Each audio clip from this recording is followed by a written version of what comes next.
wiritan dan umumnya para anggota, bapak-bapak, ibu-ibu, para hadirin Jum'ah perwiritan yang dimuliakan Allah Subhanahu wa taala.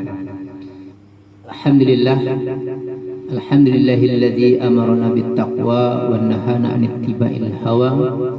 Wassalatu wassalamu ala sayyidil Muhammadin Mustafa wa ala alihi wa ashabihi ahli sidiki wal wafa. Alhamdulillah, puji beserta syukur mari kita panjatkan kehadirat Allah Subhanahu wa taala dengan izin dan ridhonya pada malam hari yang mulia ini, di malam 10 bulan Muharram tahun baru Hijriah, kita diberikan oleh Allah Subhanahu wa taala kesempatan untuk hidup dalam suasana sehat wal afiat, dibekali oleh iman dan takwa. Alhamdulillah kita sudah hadir di ruangan yang serba sederhana ini. Mudah-mudahan pertemuan kita ini diberkahi oleh Allah Subhanahu wa taala. Amin ya rabbal alamin. Dan selawat seiring salam mari kita kirimkan kepada arwah Nabi besar kita Muhammad sallallahu alaihi wasallam dengan ucapan Allahumma salli ala sayyidina Muhammad wa ala alihi wa ashabihi ajma'in. Mudah-mudahan dengan selalunya kita membaca salawat kepada Rasulullah sallallahu alaihi wasallam, Allah mempertemukan kita dengan beliau di dunia ini walaupun dalam mimpi, dan di akhirat kelak di surganya. Amin ya rabbal alamin. Dan apabila kita berselawat kepada beliau pada malam Jumat atau hari Jumat 100 kali, menurut riwayat hadis yang sahih, itu akan diampunkan dosa-dosa kita yang telah berlalu. Begitu kemuliaan Rasulullah sallallahu alaihi wasallam. Selawat juga tertuang kepada keluarga beliau, kepada para sahabat, para ulama, tabi'in dan ulama mutaqaddimin dan mutaakhirin yang muktabar kedua-duanya. Bapak-bapak, ibu-ibu, para hadirin Jum'ah yang dimuliakan Allah Subhanahu wa taala, karena waktu kita termasuk waktu singkat antara maghrib dengan isya ini, jadi ceramah kita tentu kita persingkat saja dengan poin-poin ya.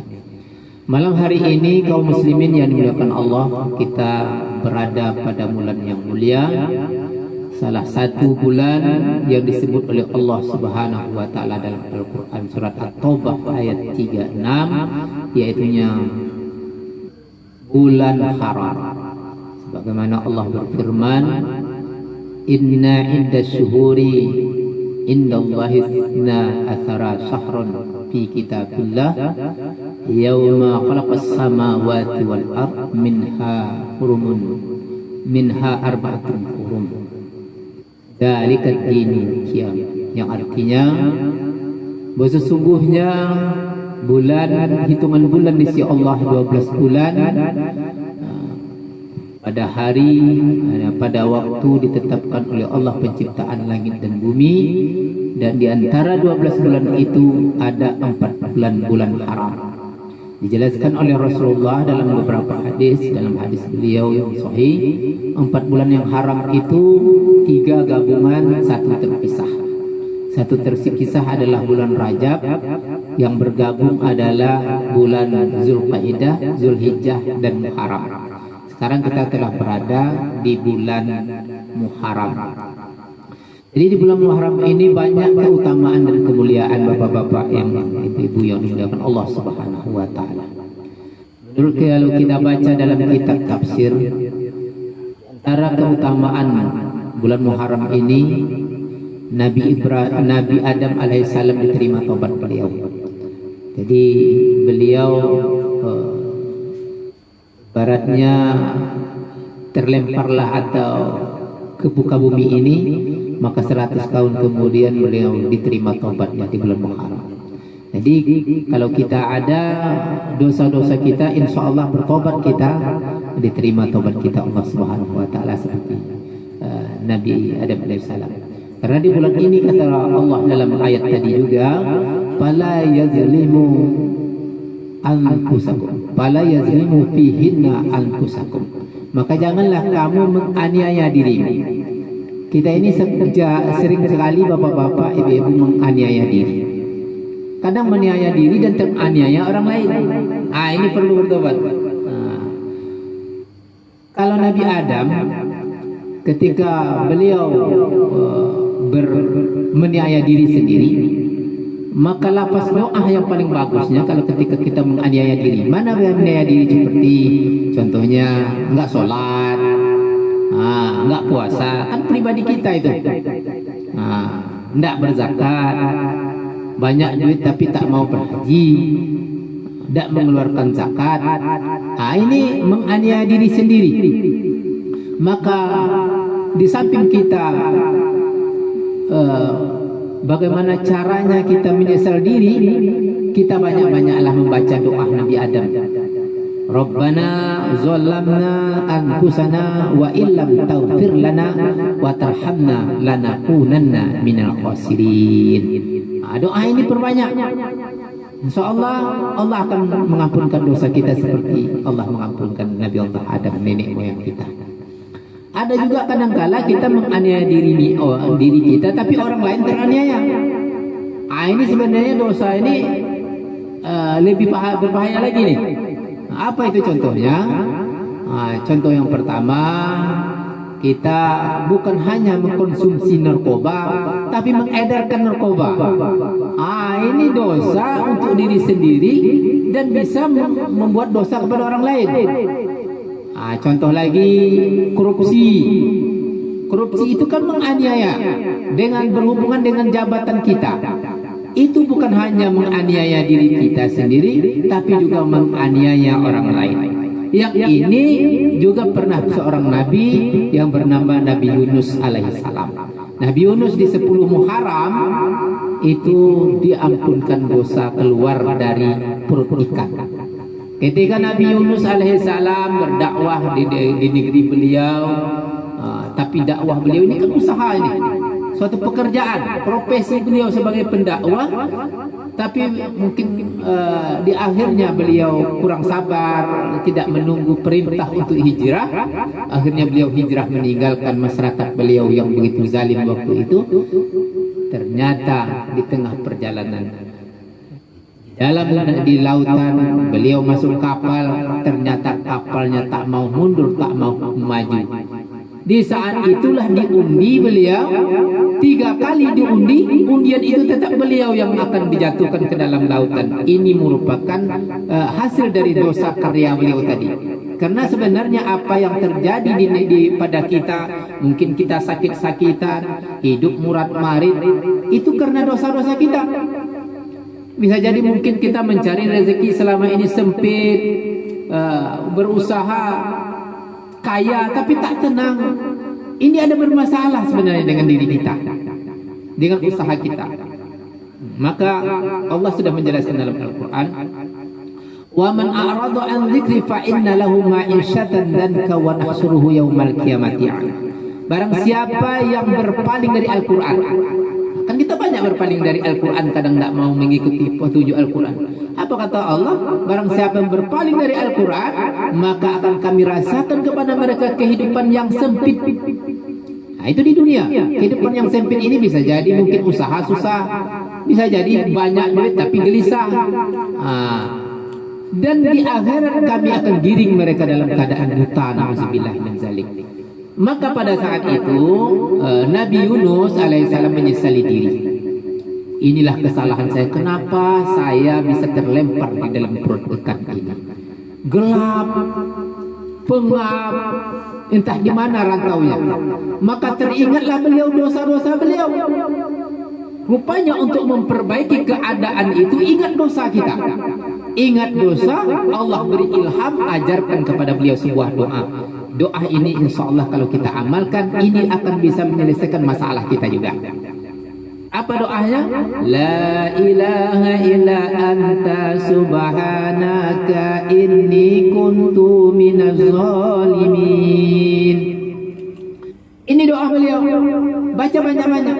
La ilaha illa anta subhanaka inni kuntu minaz zalimin. Hutang kredit macet misalnya ya. Di sini sana sini orang menagih hutang, duit nggak ada. Anak pun minta baju untuk sekolah. Akhirnya kita repot. Akhirnya ada yang mau jual ginjal. Jangan jual ginjal. Itu lebih menganiaya lagi itu. Kan banyak terjadi sekarang ini. Cukup kita kepada Allah, adukan kepada Allah, maka amalkan doa ini. Setelah salat kita amalkan la ilaha illa anta subhanaka inni kuntu minaz zalimin. Tidak ada Tuhan selain Engkau ya Allah. Aku telah menganiaya diriku ya Allah. Sambil menangis dan meneteskan air mata. Insya Allah persoalan kita akan selesai kepada Allah. Ketika kita sudah berserah diri kepada Allah, bertawakal kepada Allah, Allah akan selesaikan persoalan kita. Karena Allah berjanji, wa may yattaqillaha yaj'al lahu makhraja wa yarzuqhu min haitsu la yahtasib. Barang siapa yang bertakwa kepadaku akan kumudahkan jalan keluar dari segala urusannya. Min haitsu la yahtasib, akan kuberi rezeki dengan tidak disangka-sangka. Saya sudah banyak menerapkan ini bapak-bapak kaum muslimin yang bukan Allah. Saya pernah juga terlilit utang, doa, menangis sambil doakan amalan ini. Insya Allah tidak hanya hitungan beberapa jam saja. Insya Allah soal selesai. Orang yang menagih hutang nggak jadi menagih hutang, malah dilunaskan hutang saya. Kan enak itu Pak. Ini terjadi banyak sekali. Jadi amalkan doa ini. Kalau guru saya mengatakan, dia genggam tangan ini. Digenggam tangan ini, baca la haula wala quwata illa billahil aliyil azim. Bacakan la ilaha illa anta subhanaka inni kuntu minaz zalimin tadi. 7 kali atau 100 kali. Setelah itu buka tangan kita seolah-olah kita minta kepada Allah, bukakan segala persoalan hidup ini, selesaikan ya Allah. Ini di 10 Muharram, besok pagi 10-nya. Sebenarnya malam ini sudah termasuk 10 Muharram. Ini malam Asyura. Malam kalau Rasulullah manfaatkan malam-malam 10 Muharram ini untuk berubudiah kepada Allah Subhanahu, bermunajat kepada Allah Subhanahu wa taala. Mari kita nantinya kita laksanakan puasa Asyura. Besok pagi puasa Asyura. Kata Rasulullah dalam sabda beliau, afdhalus siyam ba'da Ramadan saumu Muharram. Puasa yang paling mulia sesudah bulan Ramadan itu bulan Muharram. Mau semua bulan Muharram ini kita puasa, tapi yang paling utama lagi di dalam sebuah hari-hari tadi ada di 10 Muharramnya. Jadi di 10 Muharram itu besok pagi, Rasulullah pernah ditanya tentang puasa 10 Muharram besok pagi itu apa pahalanya? Yaitunya Rasulullah menjawab, kaifatu sannatu mati, bisa menghapus dosa setahun yang lalu. 1 tahun yang lalu bisa dihapuskan dosa. Tapi ini tidak dosa besar, dosa-dosa kecil. Apa dosa-dosa kecil? Mungkin tersilat lidah, memakilah kita ke diri sendiri, kan itu kan? Jangan memaki orang lain. Kalau tersilat lidah memaki orang lain itu dosa besar. Kita ngomong orang lain, memfitnah orang lain, itu tak bisa dihapus, itu dosa besar. Karena al-fitnatu asadu minal qatli, fitnah itu lebih besar daripada pembunuhan, kata Rasulullah. Artinya kita ada dosa kecil, ada yang dosa besar. Dosa kecil apa? Misalnya kita makan, rupanya tak pakai bismillah kita. Sebenarnya sudah suatu dosa itu. Jadi dosa-dosa kecil. Mungkin kita nengok HP, rupanya iklannya ada orang yang nggak berbaju. Astagfirullahaladzim. Ada tengok lagi tuh. Astagfirullahaladzim. Lama-lama pula nengok itu. Nikmatin nikmat tadi. Ini kan dosa kecil nih. Yang dosa kecil beginilah bisa dihapuskan. Kalau meninggalkan sholat, puasa besar itu dosa besar. Bahkan meninggal sholat itu lebih besar daripada dosa membunuh orang. Inilah perlu. Kenapa lebih besar dari pembunuhan orang? Karena Rasulullah mengatakan man tarakas shalah muta'ammidan faqad kafara jihad. Barang siapa meninggalkan sholat dengan sengaja, maka kafir yang nyata.